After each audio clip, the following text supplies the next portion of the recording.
ำสัญญาสาวเมืองสองคอนงามงอนกินขาดบาดใจแดนอุดมวิไลงามน้ำใจพ่อแม่ประสาอีกธรรมศาสตร์หน้าสว่างสุดพันละนาบ่นานอ้ายจะกลับมาสู่ขอแก้วตาสาวเมืองสองค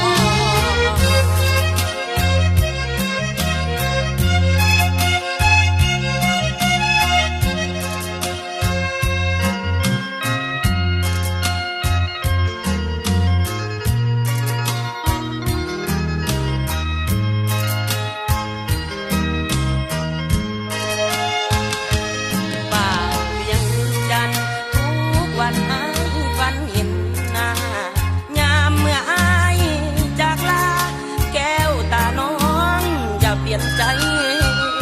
ขอน้องอย่าหลอกให้ศอกซ้ำละกำสวงในถึงแม้น้องอยู่แห่งใดอายบ่ได้ลืมคำสัญญาสาวเมืองสองคอนงามงอนกินขาดบาดใจ